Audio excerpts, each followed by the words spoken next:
Hey, good morning, ladies and gentlemen. Welcome to another episode of the Father Talks podcast. I'm here with Dr. Lori Davis. Uh, Dr. Davis, hey, welcome to the show. I am very ecstatic to have you here. A lot of questions, a lot of things to, well, try to understand. Well, good morning. Thank you so much for having me. Yeah, it's a pleasure. Okay, so I'm a nurse practitioner with a doctorate. So I'm a doctor in nursing profession. Okay. And I'm also a certified sex counselor. I'm a relationship coach. So I'm a somatic experiencing practitioner, which is a type of trauma work. So putting all this together in an intentional way to try to bring a really mind body approach to working with people to have better sex lives and better relationships for the long term. Right. Okay. So, I just recently had an interview where I talked to another guest who was who specializes in somatic work, and we talk primarily how emotions affect men, how, because sometimes we don't talk, and it can have a different effect on your body. So how does what you do, pair with, sex and intimacy? Yeah. Well, I think unfortunately in our culture, way too many folks have had trauma. So that's one aspect, whether that be sexual trauma or what I would call relational trauma, meaning, difficult early relationships that sort of set patterns of reactivity in us as we become closer to each other. Gotcha. And then also just wider kinds of trauma. And, anytime we've had too much, too fast, too soon without support, Yes. that can be a form of trauma. On Okay. the other hand, it's not all about trauma per se. It's also about just how the body and the nervous system are reacting to certain kinds of situations. Okay. So that's the somatic piece. Can we tune in? Can we get curious? Can we be with what's happening in a new way to create greater opportunity for flexibility in the choices we're going to make in the moment with our partner? Okay. So, I mean, it makes sense. And again, this is a new topic for me. And again, I am, the goal is to make some connections, to get some understanding. So, hey, in the future, well, and also a lot of men, we don't understand this stuff. There are things that we've had issues in our lives that may that may affect us, in our relationships. So this is just one more piece to, try to put out there and say, hey, maybe this will reach somebody who is in this particular situation. So, um, I guess one of my first questions would be, so why do some men, tie their, self-worth to like their partner, like how they, their partner wants sex, you know? Yeah.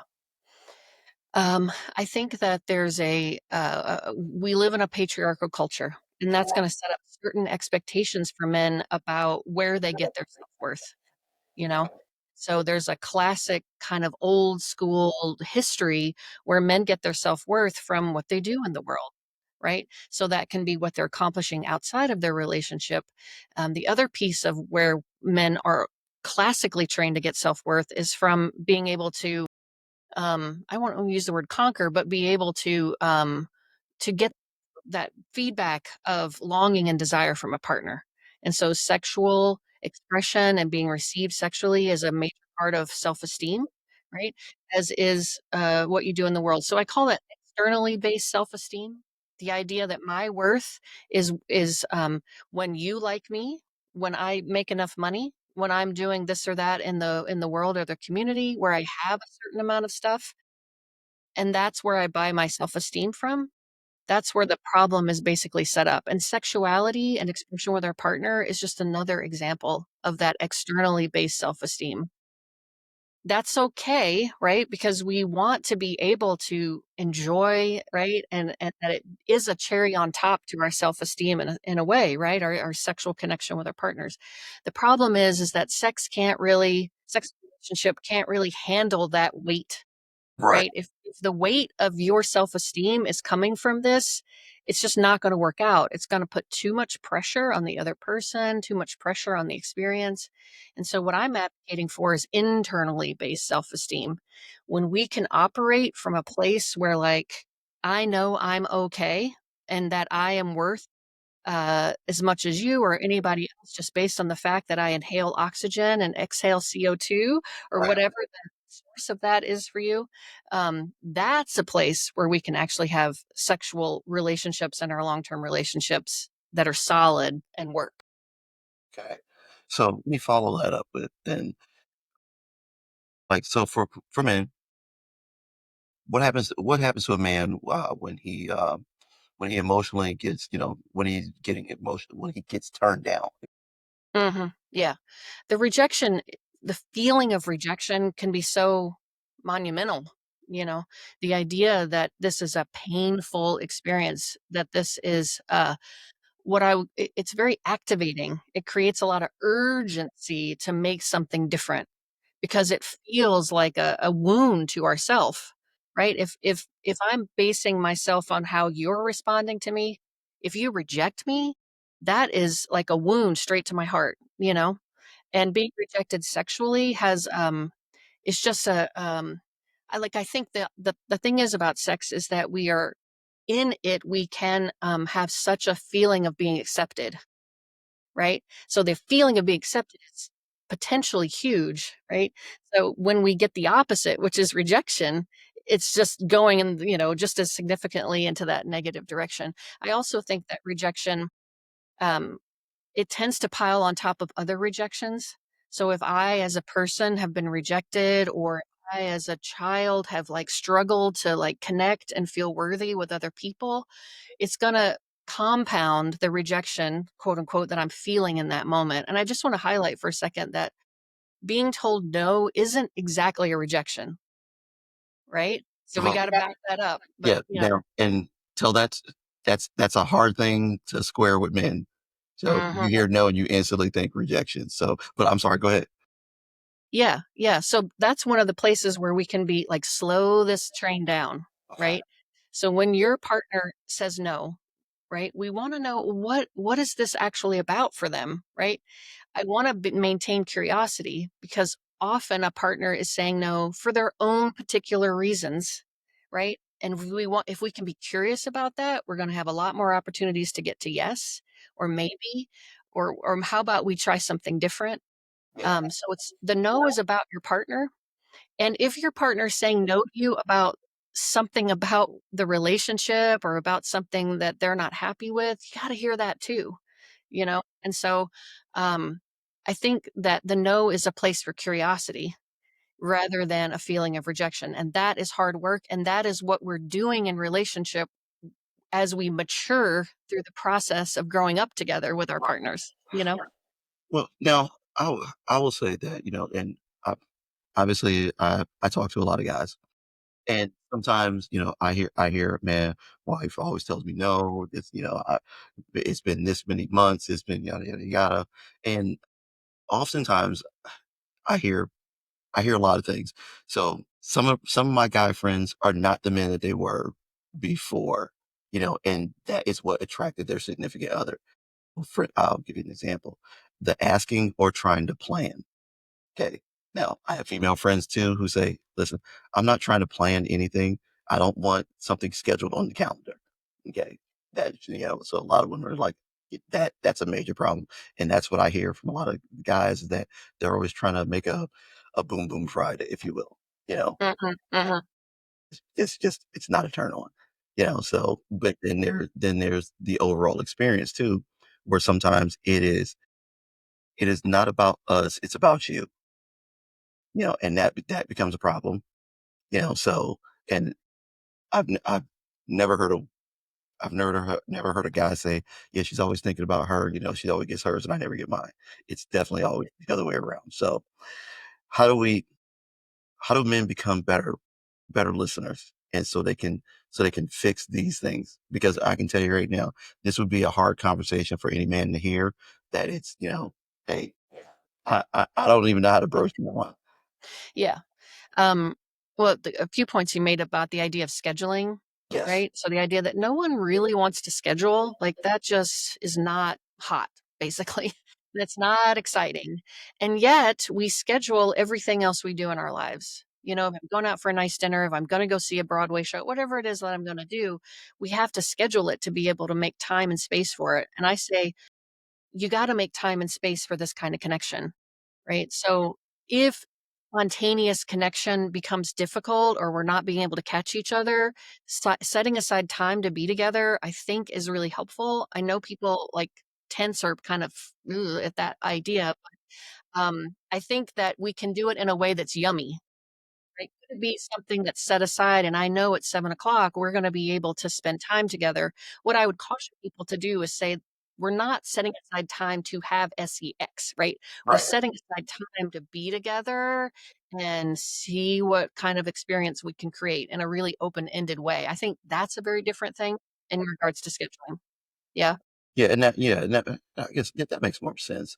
I yeah. just, again, it's, it's a tough conversation, and again, I have friends that, I hear both sides from, Mm. so it's, yeah, I guess talking to a professional, that so now when people ask me questions, I'll be like, "Well, you know what? Hey, Doctor Davis said this right here, so, hey, maybe you should try it." You know? No, I think that if we can schedule some time in that kind of way, it doesn't preclude the idea that you could be spontaneous at another time. Right. And I think the idea is that we want to see about getting into a rhythm of connection, right? That we do that every few days or whatever it's right for each of us so that we have a rhythm of like being close. And once we have like a rhythm of that, then spontaneity is much more likely to come in around the edges, Right. right? So that's on that. And then you were talking about women, are feeling like or the men that are telling you that women feel like this isn't about me, it's about you. So that can feel very one-sided. What Yes. I find with most of the men that I work with in my practice is that's not true, right? For most of the men I work with, they want their partner to experience pleasure and they also want to really connect with their partners. Often men are socialized, unfortunately, in a way that sort of makes that kind of connection, tenderness, vulnerability, touch not so accessible, right? That's not how men are trained to be. So sex becomes really a powerful and important piece of their life Right. around connection and vulnerability and presence and is a thing that really opens them up even more to that. So I think they are wanting to connect with the actual human being in front of them. Unfortunately, I think two things. Number one, they go about it the wrong way. When they're going to initiate, which is really, really critical. Like if you're the one going to initiate an experience, you gotta know how to do it, right? You gotta know how to show up for your partner in a way that is unmistakably clear that not only are you interested in them, who they are right now, an image of them that you wish they were, right? But who they are right now, be curious about that, um, and be willing to be a little open-ended with the ask, you know? It's right, so we wanna do initiation really well.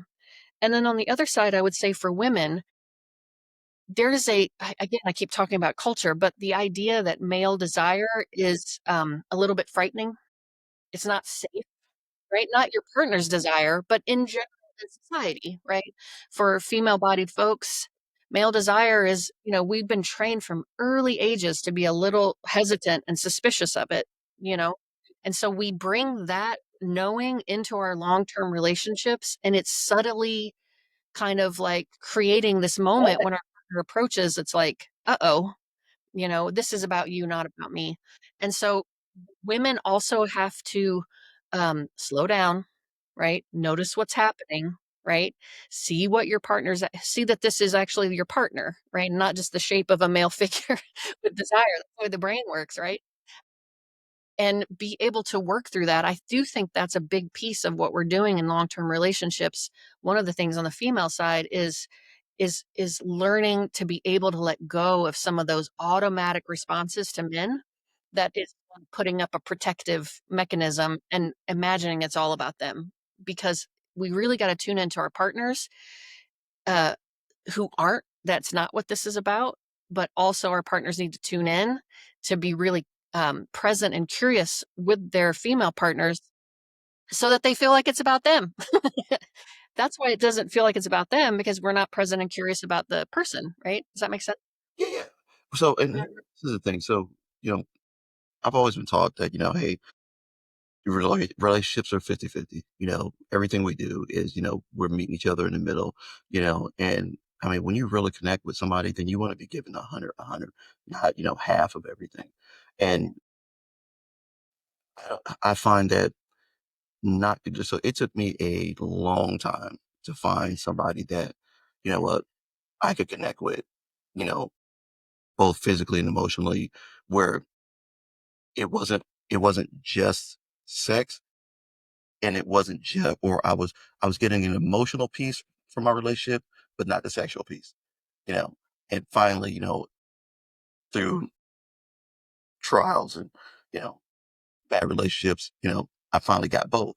And that I find is, I think in part came from just being able to have an open conversation that, hey, this is what I need, you know, and being heard. Like nobody was offended about it in our conversation. We had an open adult conversation, like two people who had been together, 150 years. You just understood, hey, all right, this is what my partner needs.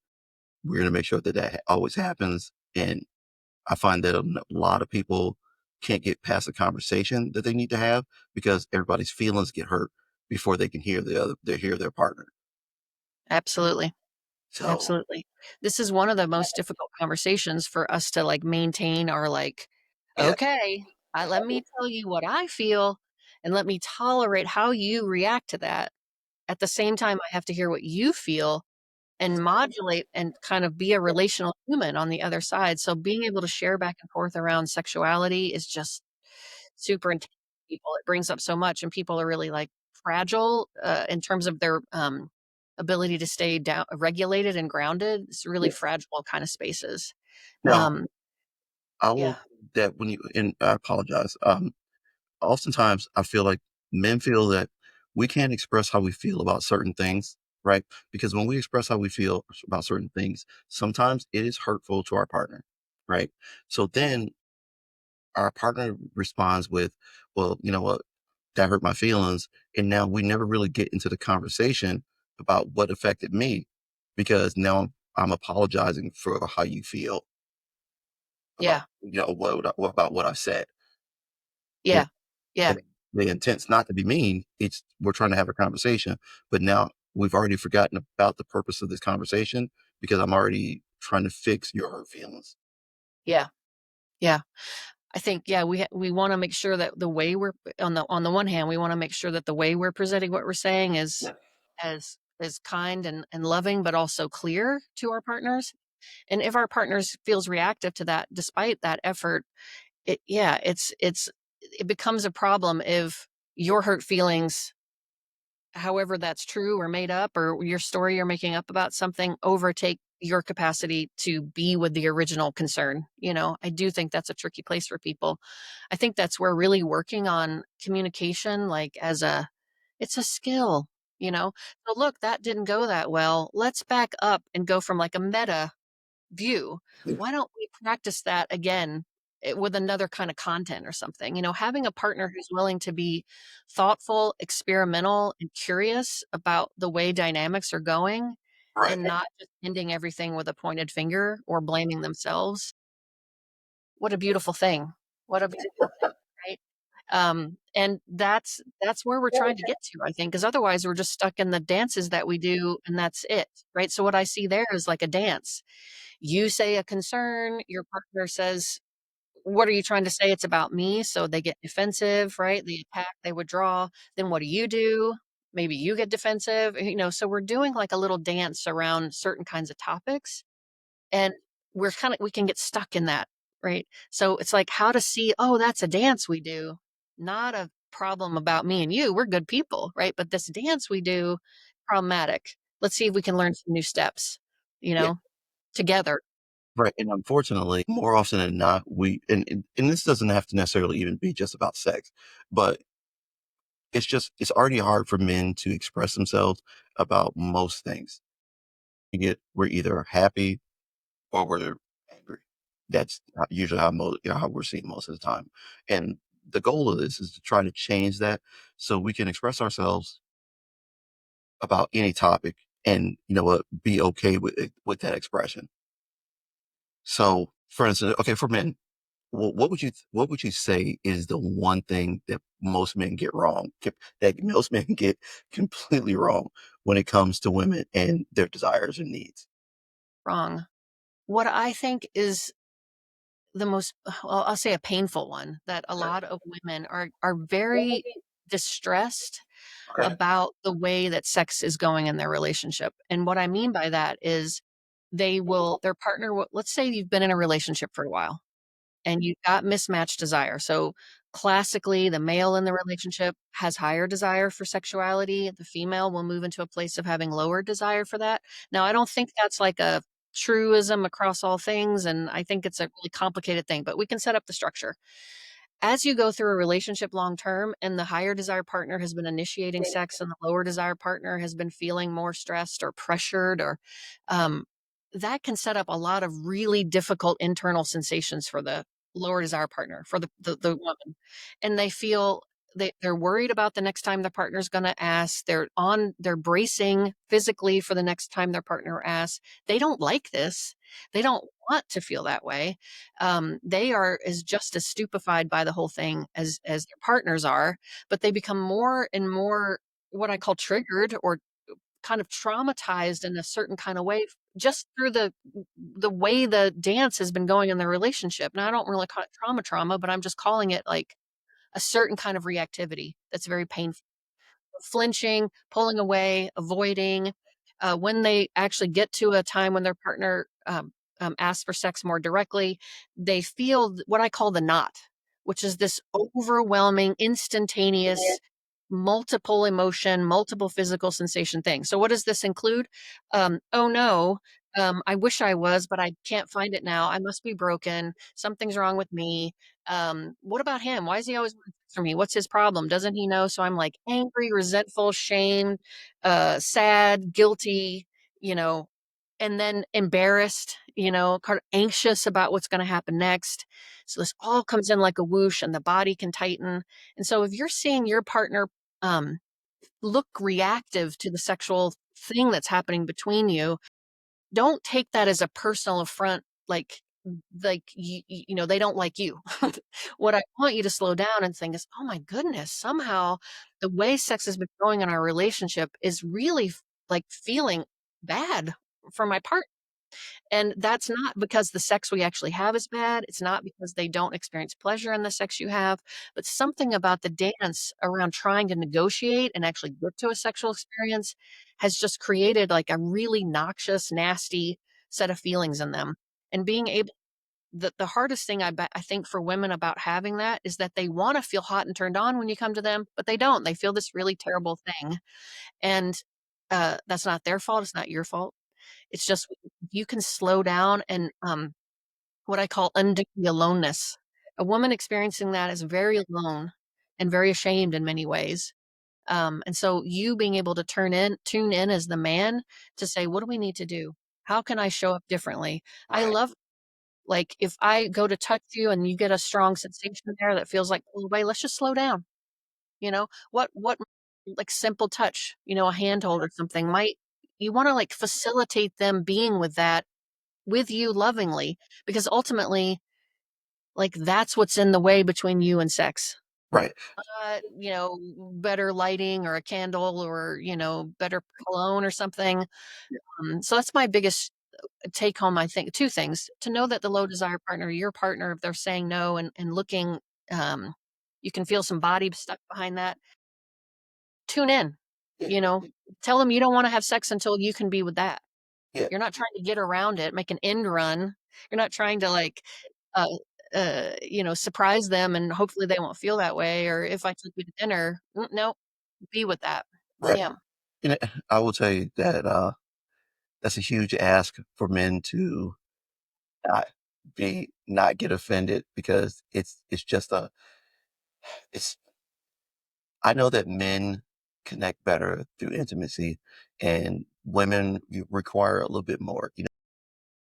I mean, sometimes it could be a dinner, it could be a conversation, it could be, you know, you just simply I mean, and it could be something as simple as your wife had a bad day, you know, giving her a back massage and not expecting anything.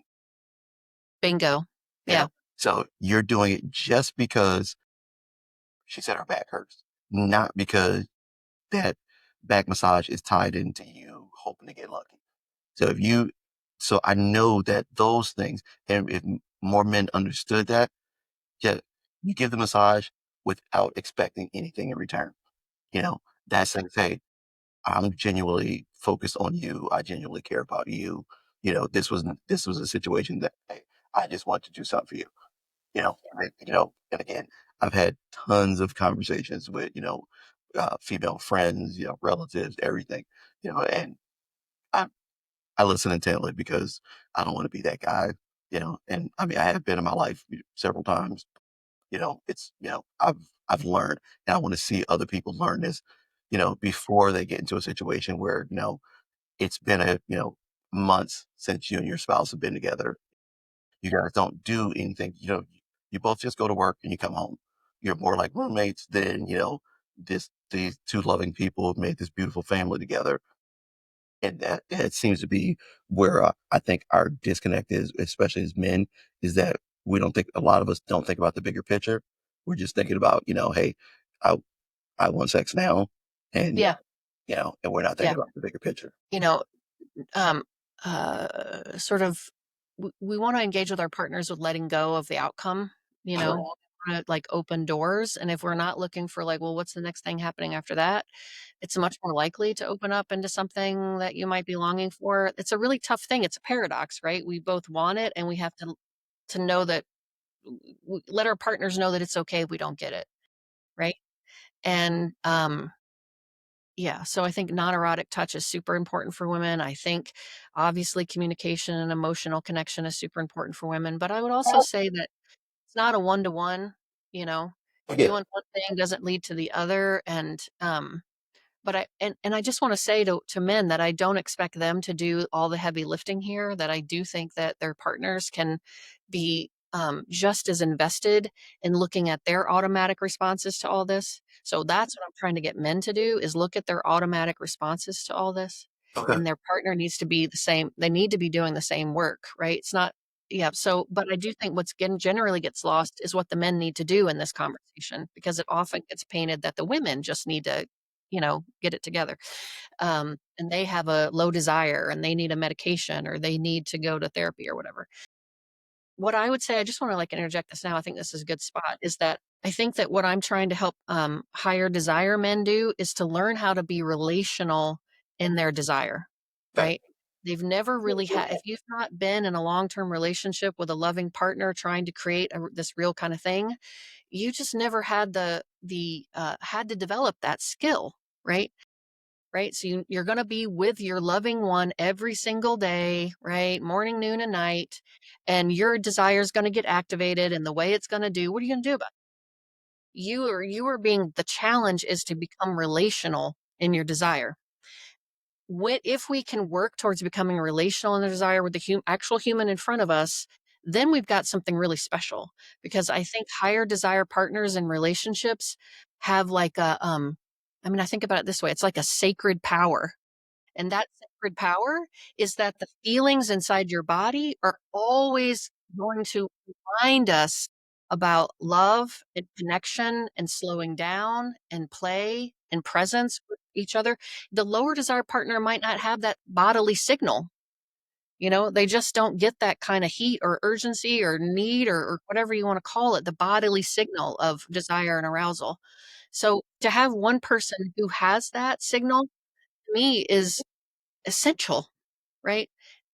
And you'll never let us forget. You'll never let us get stuck in a place where we're just going through the motions. You'll never let us just become parents and people who check off boxes on a to-do list. The higher desire partner has a sacred like experience, I think, that is about connection Okay. and love and presence. It's just that because of the way we use it, just like anything else, if I've got a sword, I can use it in a good way or not, right? If I've got so that's what I'm really trying to encourage higher desire partners to feel like what they have is extraordinarily valuable, an Okay.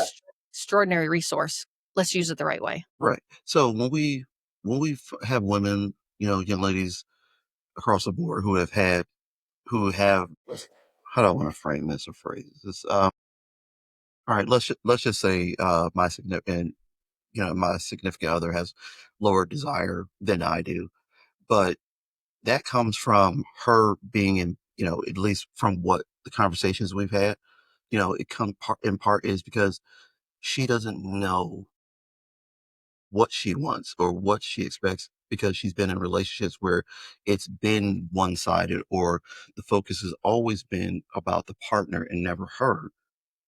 So now she's experiencing somebody who deeply cares about her, deeply desires her. It's not all sexual. It's it's all about this person's love for her. But he wants to express it all the time. She doesn't know how to accept it yet as and it's not just sex, it's just about being together. You know, how do how do men learn to understand or how do women even explain that to a man? And this is actually a personal friend of mine. I know that she's been through, where she was in a long-term relationship where everything sexual was about her significant other. She didn't even know that women could, have multiple orgasms and things like that. Mhm, And so mhm. now, she's dating somebody who she's getting those things, but it's foreign to her. Yeah. Now, Yep. Yep. I think, my heart goes out to this person that you're talking about, and it's such a common story. Whether this kind of experience, which I would call like a relational, trauma or relational negative experiences that yeah, set us up in these ways.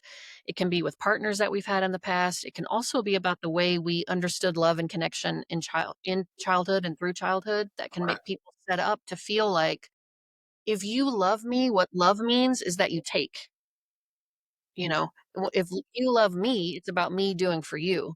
And you Okay. can see how that's like such a setup for women because women are just so classically trained to take care of others and people please and all this kind of stuff. A great skill. Caretaking is a great skill, but it can leave a person they don't know themselves and what they want because everything has always been about what the other person wants. Yeah. And So she is a person who takes care of other people. from early Yeah. on, that's what love means. And Yeah. so to come to me towards love, and I'm like, now I'm mad because 'cause I'm older, and I'm like, "Well, I don't wanna do what like, Right. I'm angry, but I don't really have, uh, autonomous sort of knowing about myself to, like, bring to match, but I'm just mad because everybody's always wanting something, and now you want something too." So, what I would say is I know this is all about slowing down. My favorite activity to do here, to kinda get at this is, what I call a three-minute game. So it is and it's got a couple stages, but I'm just gonna share the first stage. The first stage is we set aside, like, half an hour, and I say to you, my partner, I would say, "How would you like me to touch you for the next 3 minutes?" What would you like? What kinda touch would you like right now? And then we switch roles. They say, "How would you like me to touch you?" It's kind of, like, pretty simple, right? But I think that's like most spiritual, thoughtful things, they all sound simple, but then you get into it and it's, like, much more complex. It's one of those. So when well, first of all, how is it we've had sex all this time and I never ask you, "How would you like me to touch you right now?" In a way that I could take in. That's one thing. Um, what we're starting to get at is, like, we slow it down to, like, what do you want right now? Not what do you think you should want or what's cool and sexy, but what do you want right now? How can I tune into myself and, like, where does wanting live? How do I feel into what I want? How do I know that's the most important thing that's happening right now because it is who I am? Let it come up and out my throat, say it to the other person, and then tolerate what they're going to say to me, and tolerate their reaction. Are they willing? Are they not? And negotiate that. That is a miracle work. I think for people to do that and do it repeatedly. Um, I think it helps us strengthen our capacity to tune in. What do I want? I think a lot of people, you ask them what they want, and it's like a deer in headlights, which is kind of crazy, right? It Right. also Yeah. tunes you into because when your partner gives you what you want, you just experience that without any need to reciprocate or, perform pleasure or anything like that. Let's do that 100 times in a row, you know, over a short period of time. Then you're getting someone who's like more in tune with wanting and that it's acceptable and they can do that for themselves. It's a flip, I think, for so many people, unfortunately, that their needs, longings, and wants and desires have been, less important than other people's, you know? And that's the work of their relationship. So if you're feeling frustrated as the higher desire partner about that, just know that's your sacred work in this relationship, that I'm going to be here and support and facilitate them having new experiences, Okay. So, wanting and pleasure. so we're talking somatic. What's actually happening in the body? Okay, like for men or women, and it may be different. Um, but what's happening in the body when like need to we want to feel we want to feel desired. What and when it doesn't happen, we're not feeling desire. What's actually happening in the body? When you're feeling desire or desired Desire. desire. Yeah. Yeah. I think from like a physiological perspective, there's heart rate, there's blood flow. I mean, there's that kind of stuff. We're feeling warmth, we're feeling, um, you know, I think from a neurotransmitter perspective, I'm just trying to think of which way to land this. So from a somatic experience, I think desire is it's curiosity and longing. So it's a felt sensation of wanting to go forward and go near. I think that desire and arousal are much more like an emotion than some special different category of human experience, which I think we kind of put it into. It's much more like an emotion, right? It's a feeling we feel in our body, right? And it is motivating us in a certain direction. Emotions are also about connection or disconnection, right? And emotions can sometimes make liquid come out of our bodies, Yes. right? Right? They're full physiological Yeah. responses, Straight right? up. So sadness, I feel tightness in my chest. I feel a lump in my throat. I feel water come to my face and my face crunch up. And what's that about? It's sadness is generally, I think, accepted to be something about connection, right? That it's about help me or you're sad too. Let's be it's about togetherness in some kind of way. I mean, that's one way you can argue it. And I think desire and arousal are the same kind of thing. I feel a sensation in my body. Is that in my groin, my genitals? Is it in my heart? Where do I feel it? Right. And then what's it asking me to do? Right. What's it desire and arousal, I think are, at least in this example, are about connect. I want to connect with my other person. I think desire and arousal can also just be like, I want to rub against something, right? It's not so personal. Do you know what I'm saying? Like it's wanting some kind of release. And I think that they're kind of overcoupled a little bit. Like we can pull that apart. That's somatic, where it's like, this is about me wanting to be next to you, and I can feel this urge to like rub, basically, right? That's basically what it's like. And we wanna, like, hold this part of it a little bit apart from the, like, "I wanna be near you," because if it's about this, like, "I wanna rub" feeling, that's gonna be if it's yummy to our partner, it's yummy to our partner. But if our partner is not in the same feeling about rubbing, it's gonna feel like too much. You're, like, mismatched, right? You're here really, elevated, like, your system is really, really turned on, and let's say it's a 6 out of 10 in terms of your arousal, and your partner's at a 1 out of 10, we gotta modulate. Yeah. We gotta be able to hold that desire, which is what I'm saying about being relational, like, hold it back, like, be with it a little bit differently because we gotta establish connection first, Okay. So, you know? Yeah, um, and you mentioned mixed match desires. yeah, Explain that to us. yeah. It's really the core of my work. That's Okay. really what I'm all about. I personally suffered in multiple relationships until my current one, and I only figured that out after all this work that I've done on myself and just to learn for other people. Mismatched desire is it's pretty simple. The idea that one person wants it more or wants it differently, right, than the other person. So mismatched desire. Most commonly, that comes around just like frequency. You know, and what I would say to people is mismatched desire is normal.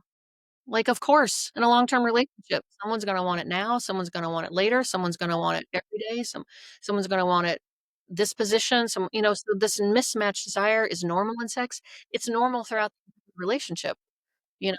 I have more desire for throw pillows on my couch than my partner does, so how are we working that out?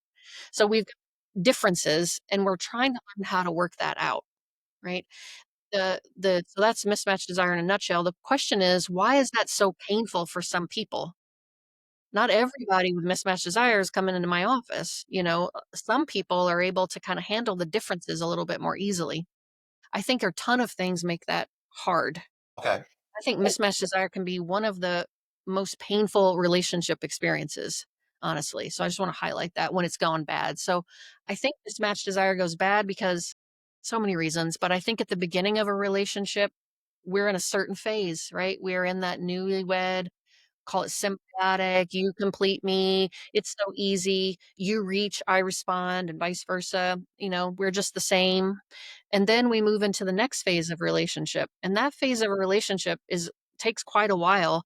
And that's the phase where I'm like, wait a minute, you hoodwink me? Like, who are you? Like, what's going on? And who am I? Now I feel Where the different, work done that though. you know? That's where the real That's the work. work. Yeah. So that phase usually hits for sexuality about 6 months to 2 years in. It's gonna hit for people about when they're, like, moving in together or, like, we're married and, it's somewhere in that bit. Often people start to have different experiences, and the classic setup for this is a male partner who has the same experience, just as much spontaneous desire as they had before. It's just coming Right. out of nowhere, the clouds part, the rays of the Lord shine upon us, and now we're turned on or whatever. And the female partner often starts to feel differently, and they move into a pattern of what we call responsive desire, Okay. meaning, I don't just feel turned on out of nowhere anymore, even by you and your butt and that whatever it is, like, it just doesn't do that spontaneously. I'm responsive, meaning, I don't ever think about it, but if I can get willing and get into the experience, and then maybe halfway through it, all of a sudden I'm like, whoa, I really like this. I really want this. Give me more. And then after that, we're like, forget about it again. Right. So it's a spontaneous, responsive desire mismatch often. But women don't know that that's coming. Men don't know that that's coming. Nobody talks about how it's going to change in a long term relationship for many, many people. We don't have any skills or tools to know how to, oh, this is normal. I'm not a bad person. I shouldn't, right? All the things. So when we notice these differences and our physiology just starts to show up different, then we start to develop treatment plans for that. Individual treatment. So what's my treatment plan as the high desire partner? Try harder. Talk about initiate more, do the same things over and over again that don't work, but somehow I think if I do it 50 more times, maybe I'll get a different outcome. You're not, you know. So putting more pressure into the system, because the higher desire partner is really the only person thinking about this. And they think, if I don't do something, nobody will, and we'll never have sex again. So it creates this intense urgency and pressure internally to, like, make it happen, right?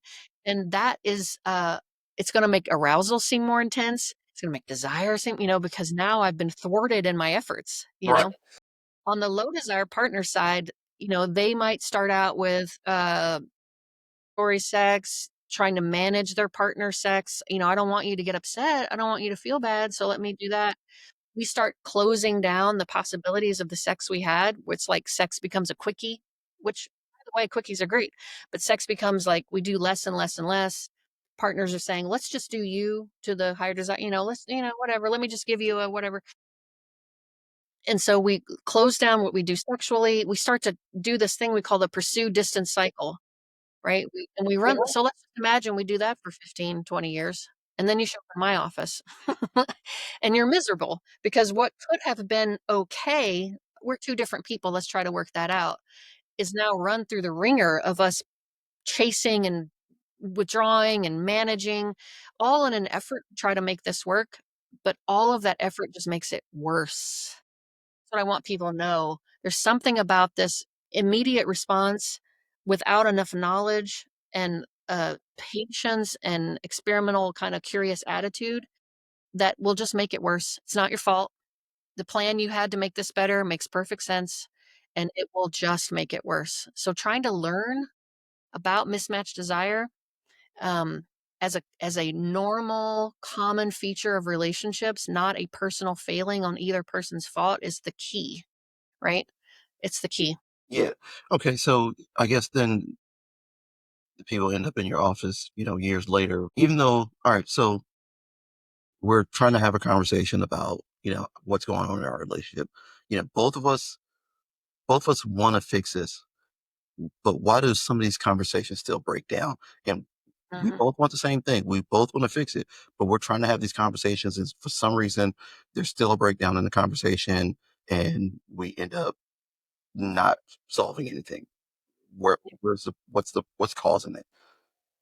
I think it's like, uh, sometimes we need to define what we're talking about, you Okay. know?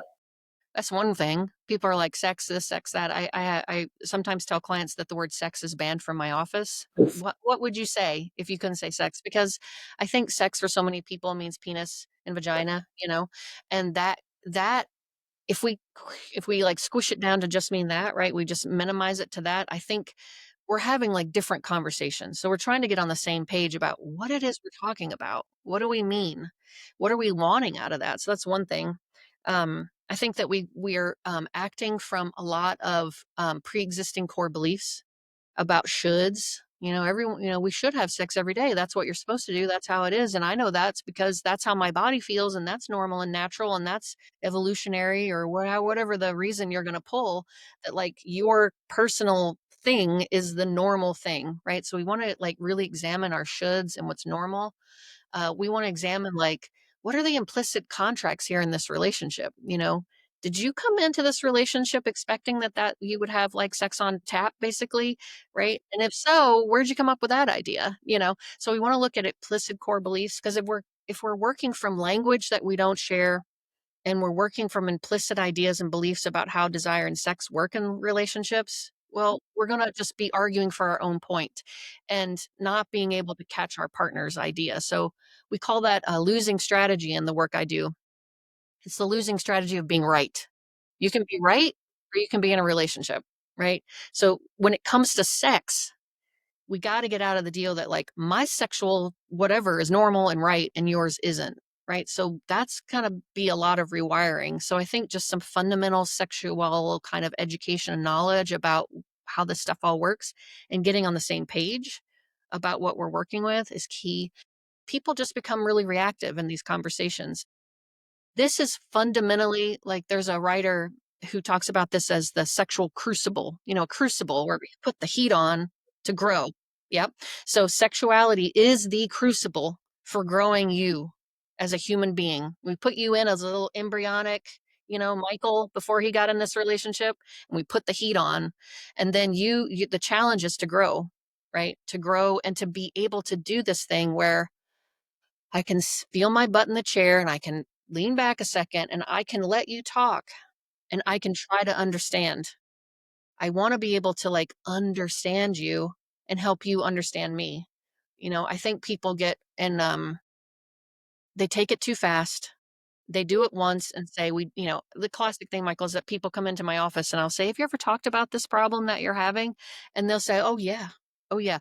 20 years ago, said one sentence, and my partner, like, raised half an eyebrow, and I knew, that was it, would never gonna happen, or she didn't wanna hear, or he didn't wanna hear, um, and so, knowing that this takes patience and persistence and growing up, to tolerate the heat of the crucible of, like, of a sexual mismatch, or right, is what we're after, so knowing that you're going into a crucible and you gotta man up, you gotta woman up, you gotta put on your protective barrier, your containing barrier, and work on becoming a mature adult in a long-term relationship. That's the challenge.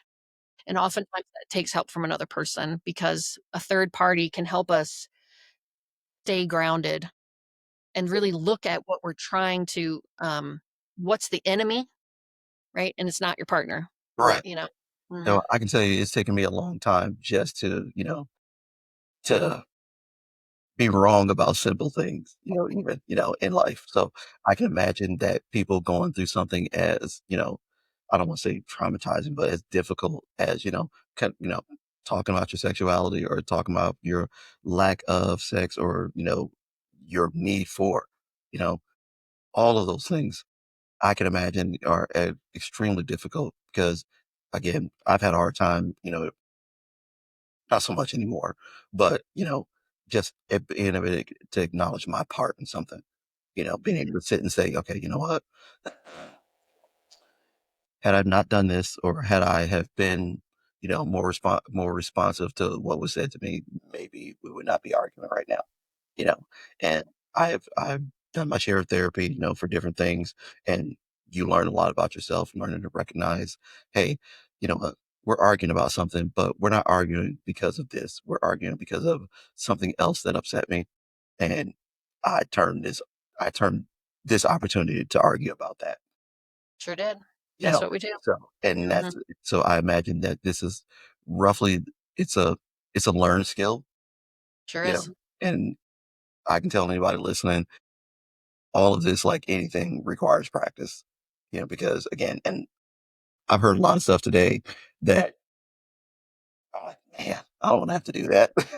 you know, and I can tell you, any man listening to, like, there's no way I can sit and just, but taking the time to, Yeah, understand each other. I mean, especially is critical if you want to stay in this long-term relationship. If you've been in relationship for 5 years, 10 years, if you've been in a relationship, you've been married, for any extended amount of time, it requires work. And anybody I know who've been in a long-term relationship, especially married couples, you know, one of the main things that I hear is we talk all the time. We have a clear understanding. I listen to what my significant other has to say because, this is the person I want to be with. And most relationships don't start that way. Yeah. And if they do, kudos to you because, hey, you're better. You're probably better than most of us. Yeah. Any- yeah. Oh, sorry, go ahead. Well, the only thing I was gonna say is, for the folks, I mean, very understandably so, who think, "I cannot, are you kidding me? What are you recommending? Lori and Michael are here, what are y'all, and you gotta be kidding me." What I would say is, "Okay, all right, whoa, whoa, whoa, whoa, whoa. You wanna have actual sex with someone. You wanna rub and do and the blah, blah, blah, whatever it is you're interested in doing, but you can't talk to them?" It's really upside down, Yeah. right? You can see how we're avoiding, like, how sex is an avoidance or a dissociate, I don't know how to say it, like, we're not showing up as our full selves.